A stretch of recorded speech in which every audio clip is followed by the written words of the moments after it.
So we are still here on Home is Where the Art Is because it is still Tuesday, and that's just how Tuesdays work now. Thank you for joining us on Calon FM. Of course, if you do want to get in touch, you've got all the usual ways. Just do what everyone does. Google us. You'll find us. It's easy. Yeah? That's easy to go through everyone's individual Twitters, right? Because, I mean, there's like 6 of us in this room, and I don't really want to go through that. So I'm going to open up the floor a little bit to everyone, I guess, because, as we were saying, we're talking about Yellow and the Blue. We just come off like a week-long shoot. For anyone here in the room really to jump in on, what are your do's and don'ts for making independent film that you would pass on as advice to people who are doing it themselves? Go on, anyone kick us off. Well, first thing is, don't muck around when you're actually doing a production. Ooh, Geraint. Yeah. Well, yeah, I like it. You got so authoritative there, mate. Hot under the collar. Wait, Could just it's a tiny room with 6 of us in here, but go on, anyone else? Do's and don'ts for independent filmmaking. Hit me up, people. You can never have too much planning.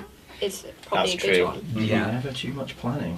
Okay. Between the last short film I had and this short film I had is like, well, this isn't even a short film, this is a feature film, but it's like, my level of planning was like tripled, and it's like I still didn't have enough. Like it was, yeah. Okay.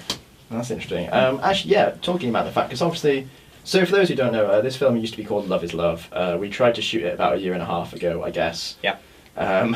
So we're here 2 years later. Tried is a key word in there. Is a key word. Rob went away, he rewrote it rather than giving up, he sort of turned it into Yellow and the Blue, changed the story, basically changed the settings, cast crew, but some of us here, I think most of us were on Love is Love to some extent last time. For those of you, whether it be cast or crew, what do you think made Yellow and the Blue different from the Love is Love process? Anyone who was on it, hit me up. Better sound audio. Not funny, Julia. Here's a point. So, for those who don't know, so last time we filmed Love is Love, Geraint, who you've heard from over there in the corner today, he lent us lots of really beautiful sound kit. From an unspecified brand. Rob is breaking down in we filmed for like 2 days, and on the first day we'd filmed like sort of the first half of all of the key scenes basically. And I don't know who it was, but someone was kind of like, yo, can we run this card up, back it up, get all the audio files in track, make sure it's all good. We're like, yeah, of course, we'll start doing that. You've got time then to plan this next scene, and we'll get the sound back on.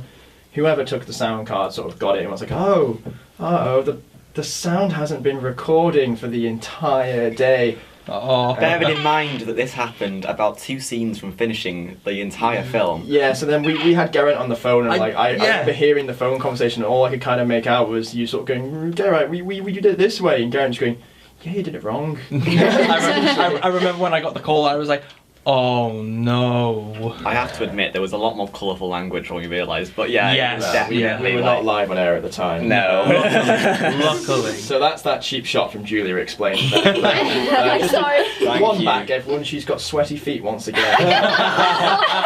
Those who follow this show know that it's a regular feature of Home is Where the Art Is. Regular feature? I'm disappointed. I like how you shooed that joke in there. Anyone got a third right now? Anyone got a third? It was a nice fit.